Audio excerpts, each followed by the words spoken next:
Culturas digitais e sociedade do compartilhamento. Cartografias da cultura Wiki. Este é o tema do nosso convidado, que é diretor do Instituto de Humanidades, Artes e Ciências, professor Milton Santos, da UFBA, professor do Programa de Pós-Graduação em Cultura e Sociedade, doutor em Comunicação e Cultura Contemporânea e coordenador do Digitalia. Que venha ao palco Messias Bandeira, por favor.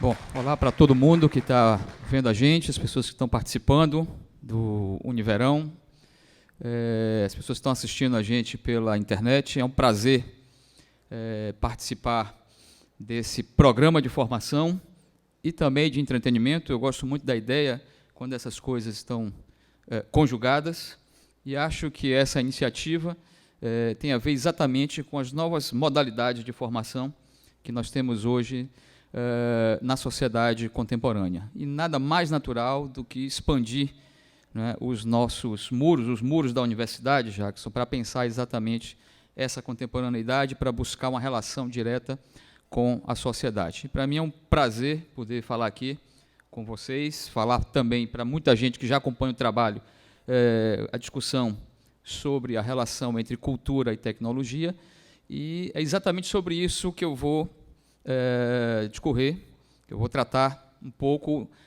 essa relação que acontece hoje na sociedade contemporânea, de maneira absolutamente fluida, que é a relação entre informação, cultura e tecnologia. O que eu chamo aqui de cartografias da cultura Wiki é exatamente uma forma da gente pensar esse mapeamento, essa estrutura rizomática que nós temos hoje, no que diz respeito à condição da informação e do conhecimento. E como nós gostamos sempre de fazer, começamos exatamente com uma provocação, já a partir dessa imagem que parece um pouco disruptiva, mas a imagem do Creative Commons, que é uma forma de licença, uma forma de se flexibilizar os direitos autorais, uma forma de pensar a produção da cultura e do conhecimento na contemporaneidade, e a imagem também do copyleft, que coloca em questão a condição, eu diria, fundamentalista do autor, aquela situação em que o autor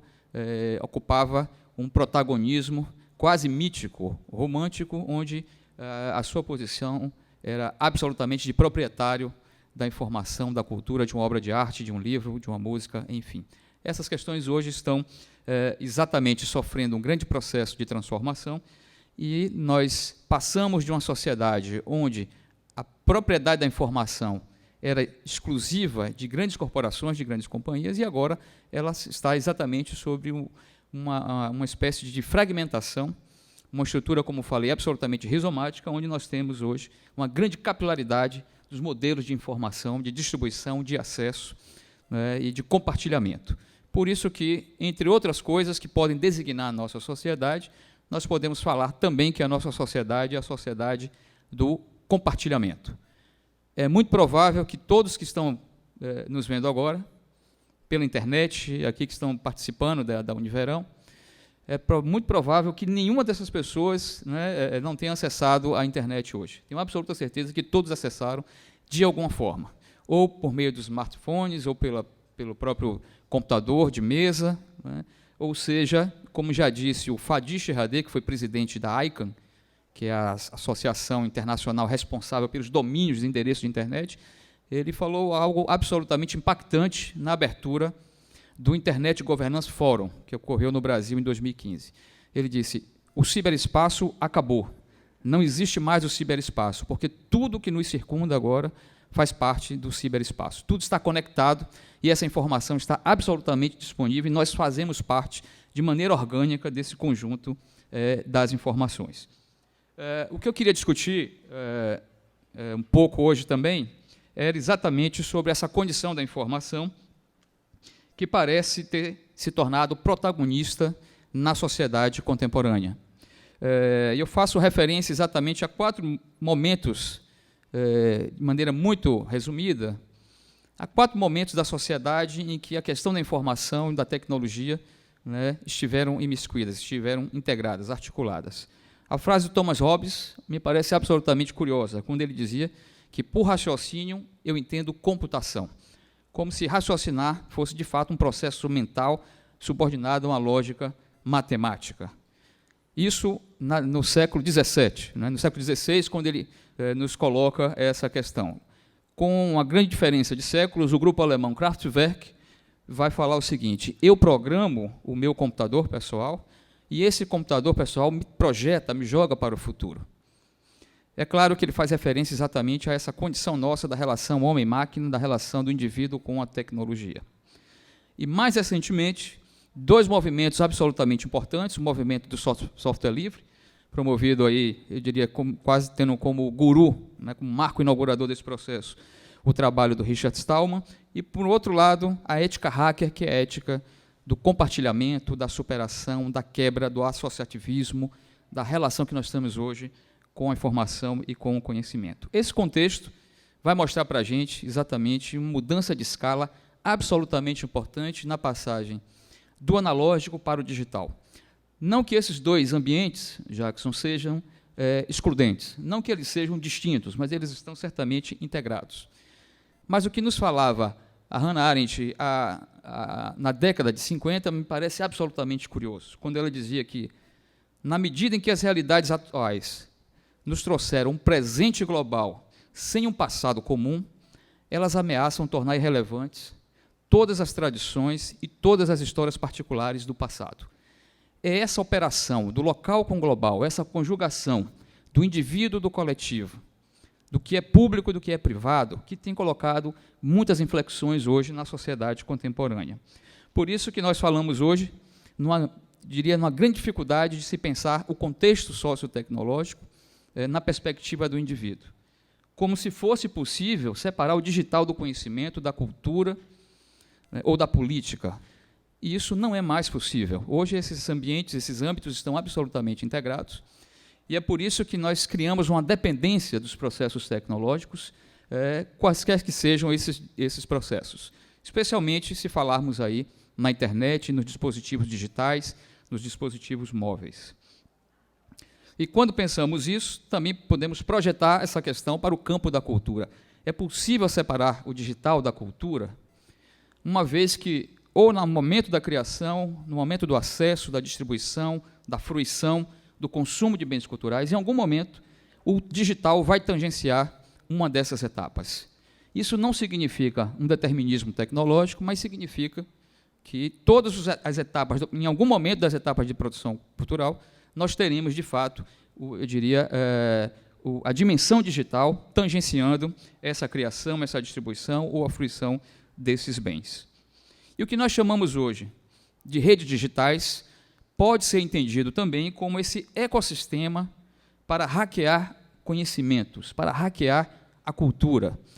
Esse ecossistema amplo, em escala rizomática, em escala mundial, estabelece exatamente uma nova dimensão para pensarmos a cultura e o próprio conhecimento. Por isso que o hacking tem a ver muito mais com a ideia de quebra, de apropriação social da tecnologia, de ressignificação, de recombinação, como falava o nosso querido Tom Zé, quando pensava exatamente as articulações da música popular com a cultura, das combinações que são possíveis, da cultura remix. Remix no sentido de ressignificar os processos culturais.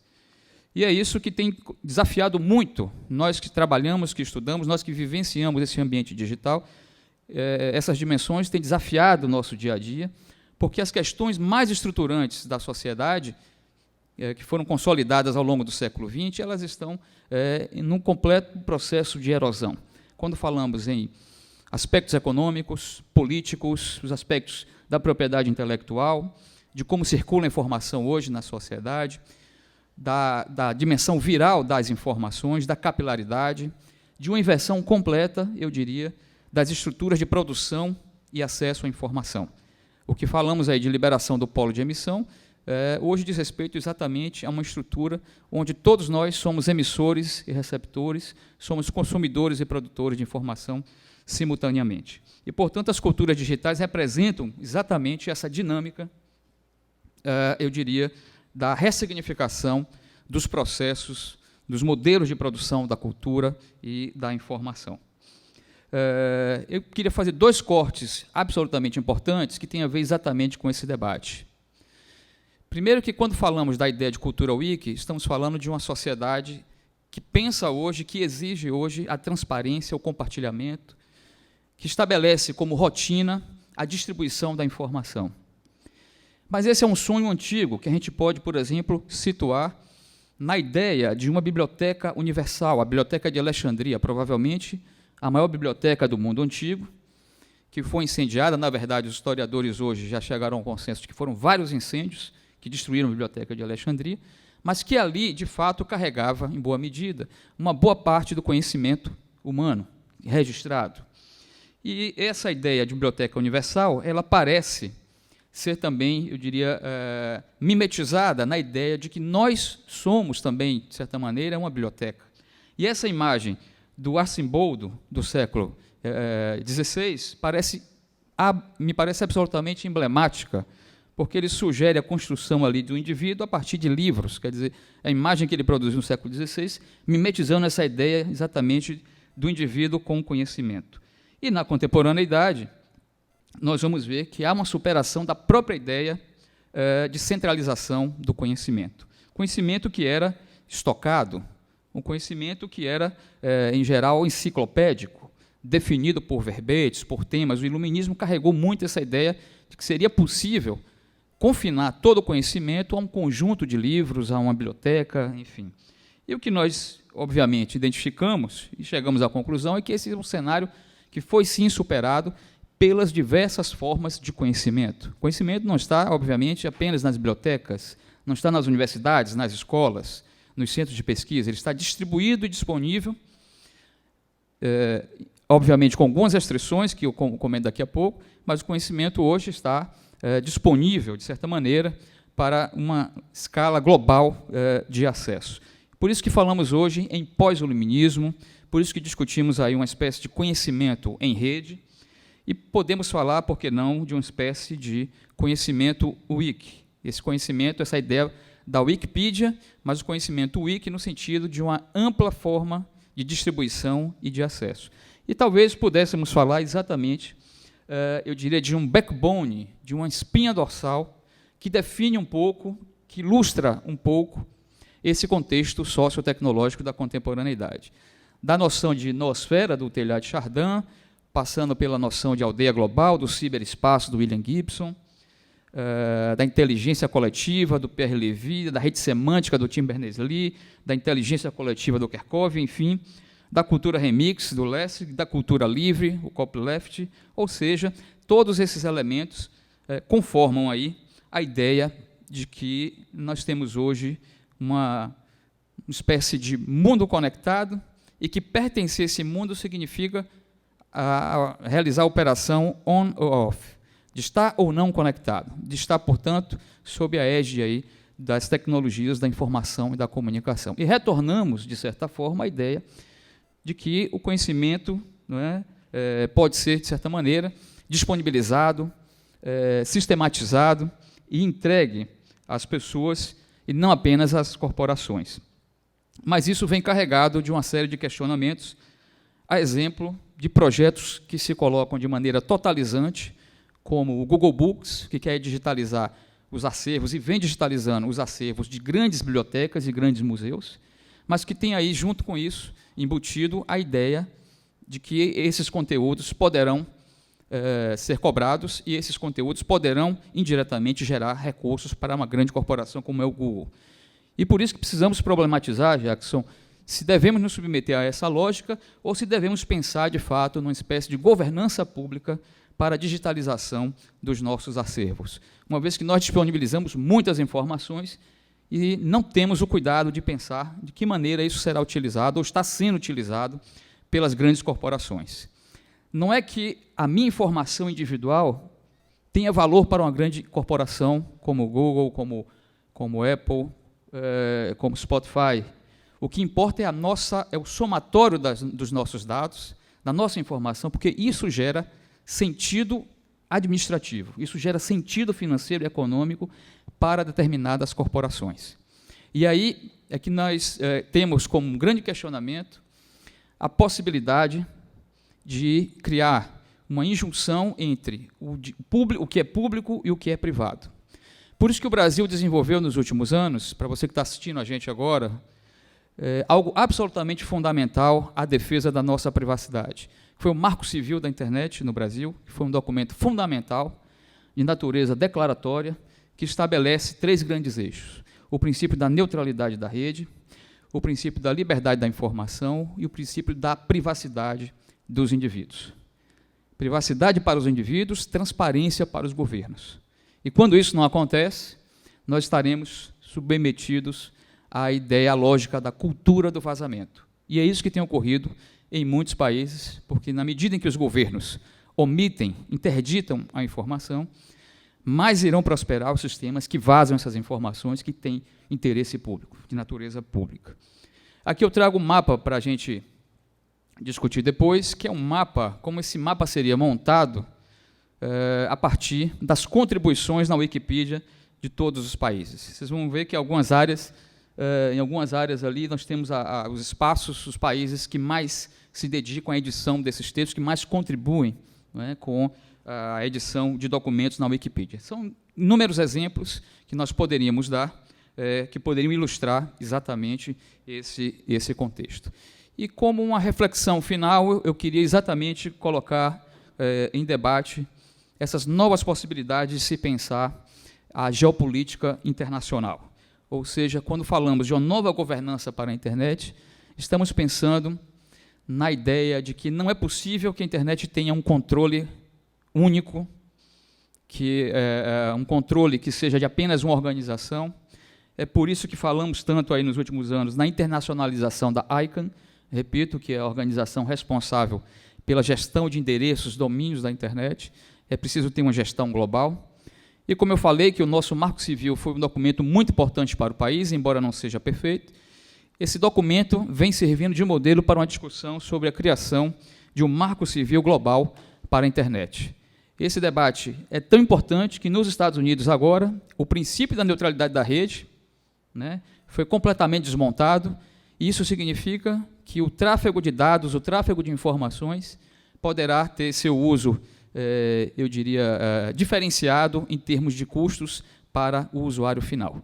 São questões absolutamente estruturantes, e pensar a internet hoje é pensar a sociedade em todas as suas dimensões, as dimensões culturais, políticas, sociais, econômicas, e isso é fundamental hoje, porque para ali e ali trafegam muitos aspectos da nossa vida todos os dias.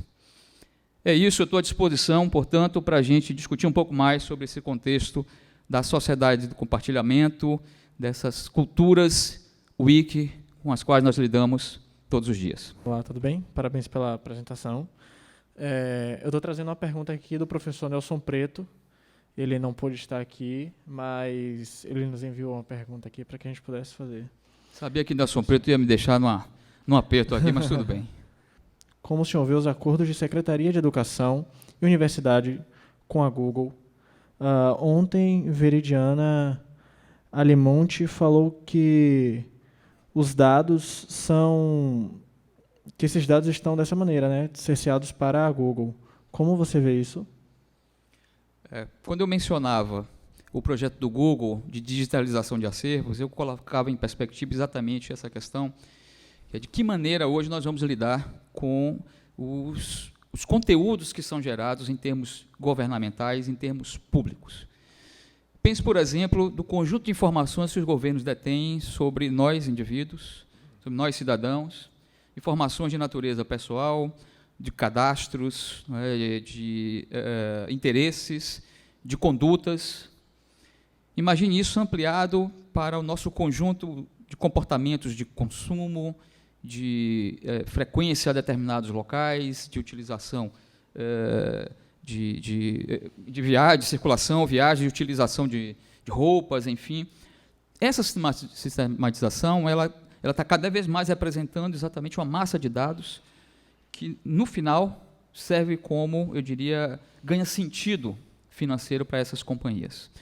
O problema, agora, é muito mais sensível, né? Isso exige uma sintonia fina dos governos, no sentido de entender os limites de uma parceria com o setor privado e do que é o que representa de fato o interesse público. A ideia, por exemplo, do Facebook de dar acesso à internet em várias cidades brasileiras, numa parceria com o governo há alguns anos, era extremamente sedutora, mas isso representava uma customização de interface que iria induzir o usuário à ideia de que a internet é o Facebook. E isso não é verdade, obviamente.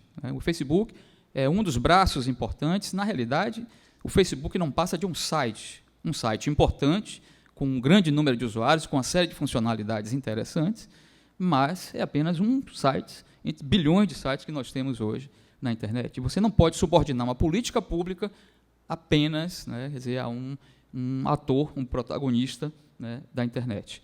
Então, eu acho que o que vem acontecendo hoje na relação do Estado com algumas empresas das tecnologias da informação tem a ver exatamente, eu diria, com a natureza comercial que se alastrou pela internet, violando a ideia utópica, a dimensão utópica de que era uma rede livre, de que a informação estaria disponível, de que nós nos relacionaríamos em escala global com todo mundo, que os artistas iriam se relacionar com o seu público, e não estava previsto, por exemplo, que entre mim, artista, e o meu público, eu teria empresas como Apple Music, como Spotify. Entre o cineasta e o seu público, não teriam empresas como o YouTube, como Vimeo e outras grandes corporações.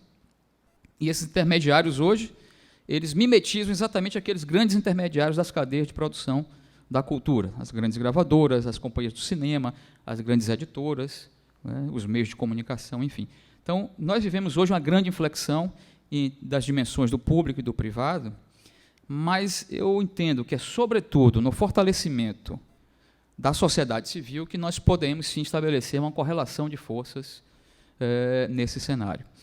E é importante destacar que aqui no Brasil nós tínhamos, espero que isso permaneça, isso está em uma grande discussão agora, nós tínhamos uma estrutura de gestão, de governança da internet muito interessante, que foi exemplar para o mundo inteiro, que era uma governança multissetorial, onde o Estado, o setor produtivo e a sociedade civil estabeleciam aí uma correlação de forças no sentido de garantir os princípios, repito, da liberdade de expressão, da neutralidade da rede, da privacidade dos indivíduos, do acompanhamento, eu diria, da organização da estrutura da internet, da oferta da banda larga pelos governos.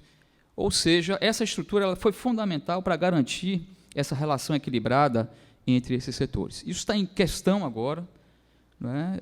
Infelizmente, o governo federal está tensionando para que esse modelo seja alterado, desequilibrando essa relação entre sociedade civil, Estado e setor produtivo, mundo empresarial. Nós temos uma grande preocupação, que é exatamente forçar a situação no sentido de criar uma resistência para que a sociedade civil possa garantir os seus direitos, porque a internet, o acesso à internet, hoje deve ser entendido como um direito fundamental das pessoas. O acesso à informação é absolutamente fundamental. O Brasil aprovou há alguns anos uma lei de acesso à informação também muito importante. Alguns países na Europa vêm aprovando leis semelhantes. Existe hoje um ranking dos países que mais têm aberto os seus dados, os países que mais têm contribuído com esse cenário. Eu espero que essas grandes corporações entendam exatamente o papel da sociedade civil,